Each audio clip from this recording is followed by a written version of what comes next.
आमच्या भारतीय जनता पक्षाच्या कार्यकर्त्यांच्या भावना ह्या दृष्टिकोनातून महत्त्वाच्या. शेवटी आमचा कार्यकर्त्यांचा पक्ष आहे, कार्यकर्त्यांना प्राधान्य देणारा पक्ष आहे आणि आम्ही ज्या अर्थी आमच्या कार्यकर्त्यांना आम्ही त्यांना बूथ सक्षम करायला सांगतोय, विविध कार्यक्रम घ्यायला सांगतोय, मग ते उलटं असंही आम्हाला विचारायला लागलेले आहेत की तुम्ही आम्हाला पक्ष मजबूत करायला लावता, पण आम्हाला नेमकं भारतीय जनता पक्षाची ह्या रत्नागिरीमध्ये ताकद काय हे आम्हाला तुम्हाला सांगण्याची तुम्ही संधीच देत नाही. एकदा तरी आम्हाला स्वबळावर स्थानिक स्वराज्य संस्था लढायला द्या असं फार आग्रह करतायत. एवढा आग्रह करतायत ते मला सांगितलं अगर तुम्ही वरिष्ठांना समजवलं नाही तर तुम्हाला रत्नागिरीमध्ये आम्ही बंदी करून टाकू.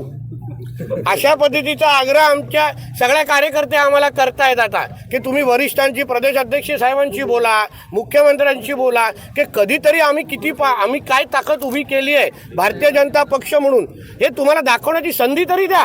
असे सगळ्या आमच्या कार्यकर्त्यांचा प्रचंड दबाव आमच्यावर आहे आणि म्हणून त्यानुसार ही भावना मी वरिष्ठांपर्यंत पोहोचवणार आहे की कार्यकर्त्यांची इच्छा आहे की आपण स्थानिक स्वराज्य संस्था एकदा तरी आपण स्वबळावर लढलं पाहिजे.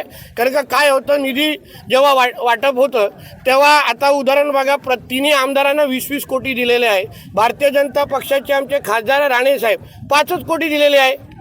अन्य कुठलाही पदावर कार्यकर्ते नाही. म्हणून ह्या दृष्टिकोनातून तो त्यांचा निर्णय वरिष्ठांपर्यंत पोहोचवणार आहे. सर, चला धन्यवाद.